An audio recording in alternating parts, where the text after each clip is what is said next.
आप सभी को रामा दीक्षित का नमस्कार। इस वीडियो में लेकर आई हूँ चाणक्य नीति की व्याख्या। को ही भारा समर्थानां किं दूरं व्यवसायिनां को विदेशा सविद्यानां का परा प्रियवादिनां। समर्थ एवं शक्तिशाली पुरुषों के लिए कुछ भी कर सकना कठिन नहीं, वे जो चाहते हैं उसे कर गुजरते हैं। व्यवसायी लोगों के लिए दूरी कुछ अर्थ नहीं रखती। परिश्रमी व्यापारियों के लिए तो रूस, अमेरिका, इंग्लैंड प्रभृति देश भी इतने समीप हैं जितने कि उनके घर से उनके व्यापार केंद्र।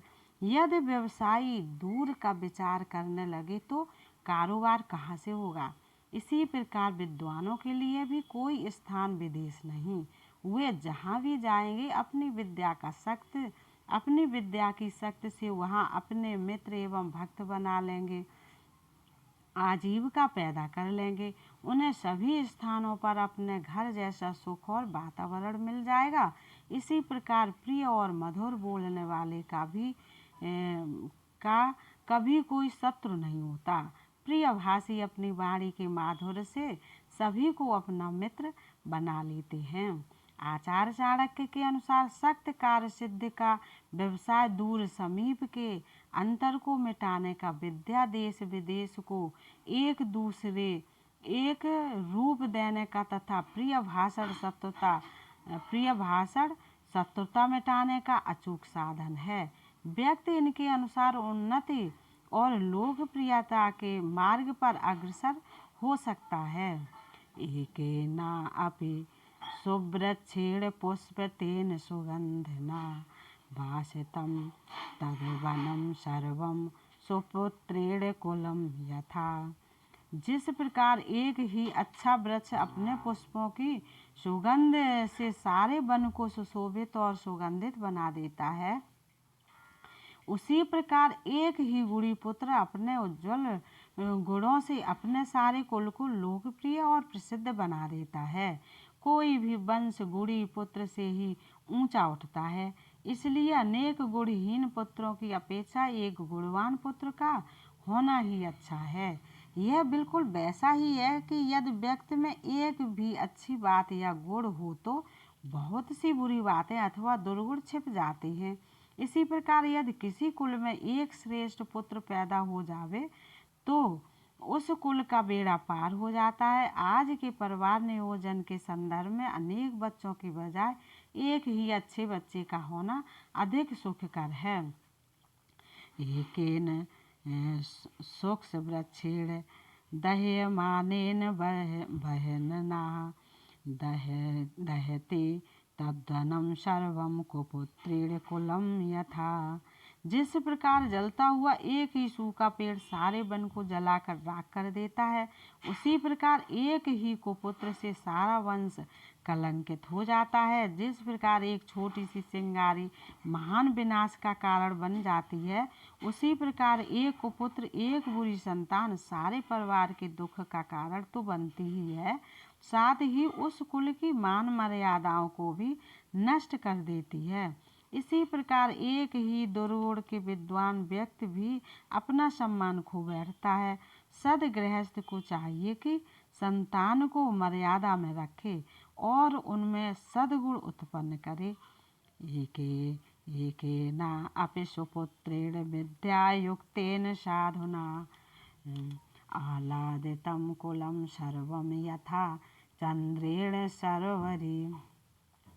जिस प्रकार एक अकेला चांद अंधेरी रात को जगमगा देता है, अंधेरा दूर कर देता है और उसे खुशनुमा बना देता है, उसी प्रकार विद्वान, चरित्रवान और अच्छे स्वभाव का एक पुत्र सारे वंश का नाम रोशन कर देता है और परिवार के सदस्यों को आनंदित कर देता है, क्योंकि उसके कारण वे अपने वंश पर गर्व और गौरव अनुभव करने लगते हैं। अंधियारी रात किसी को नहीं सुहाती, इसी प्रकार को पुत्र भी कुल को नहीं सुहाता। किम जातैर बहुभिः पुत्रैः शोक संताप कारकैः वरमेकं कुला आलम्बी यत्र विश्राम्यते कुलम। आचार्य कौटिल्य के अनुसार अपने आचरणों से शोक और संताप उत्पन्न करने वाले बहुत से पुत्रों की अपेक्षा तो कुल को ऊंचा उठाने वाला और कुल के सदस्यों को सुख देने वाला एक पुत्र ही अच्छा है। आचार्य ने कहा, यहाँ गुणवत्ता और किसी वस्तु का अधिक मात्रा में होने का मुकाबला किया है। जिस प्रकार सामान्य जीवन में अनेक भद्दी और बेढंगी वस्तुओं की अपेक्षा दो चार अच्छी वस्तुएं श्रेष्ठ मानी जाती हैं, उसी प्रकार अनेक दुष्ट पुत्रों की बजाय एक ही अच्छा पुत्र होना श्रेष्ठ है। उदाहरण स्पष्ट है कि धृतराष्ट्र के 100 पुत्रों में से एक भी अच्छा होता तो संभवतः कुछ बचाव हो जाता। सब जानते हैं वे सभी मारे गए। लाल ये न पंच उपसर्गे अन्य चक्रे चा दुर्भिक्षे चा भयावहे असाधु जन संपर्के पलायते सा जीवते। देश में भयानक उपद्रव, आग लगने, उल्कापात होने, आतंकवादियों द्वारा सामूहिक हत्या करने, भूकंप तथा अतिवृष्टि आदि होने पर, अराजकता और गृह युद्ध होने पर, भयंकर अकाल पड़ने पर तथा दुष्टों की कुसंगतियों से जो दूर निकल जाता है वही जीवित रह पाता है। अन्यथा इन चारों विपत्तियों, दैवी उत्पात, शत्रु का आक्रमण, दुर्भिक्ष तथा कुसंगतियों में पड़ा रहने वाला अपने विनाश को ही न्योता देता है। इस प्रकार आचार्य महोदय का परामर्श है कि उक्त चारों स्थितियों में नागरिकों को कहीं अन्यत्र सुरक्षित स्थान में ही शरण लेनी चाहिए, नहीं तो प्राण रक्षा संभव नहीं होती। इन स्थितियों में व्यक्ति को हठ धर्मी से काम नहीं लेना चाहिए। धर्मार्थ काम मोक्षाणाम यस्य को अपि न विद्यते जन्म जन्मन मत मर्त्येषु मरणम तस्य केवलम। मनुष्य जन्म लेकर जो प्राणी धर्म, अर्थ, काम और मोक्ष में से किसी एक की भी प्राप्ति के लिए प्रयत्न नहीं करता, वह तो इस संसार में केवल मरने के लिए ही उत्पन्न होता है और उत्पन्न होने के लिए ही मरता है। अर्थात इस मृतलोक में उसका जन्म सर्वथा ही निरर्थक है, अर्थात वह मरे हुए के समान ही होता है।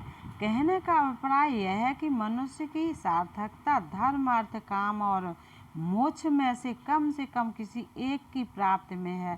चारों न सही, तीन न सही, दो न सही, यदि वह एक उद्देश्य को भी प्राप्त नहीं करता तो उसका इस संसार में बार बार जन्म लेना निरर्थक ही है। मनुष्य जन्म बहुत दुर्लभ है, इसे व्यर्थ गंवाना उचित नहीं।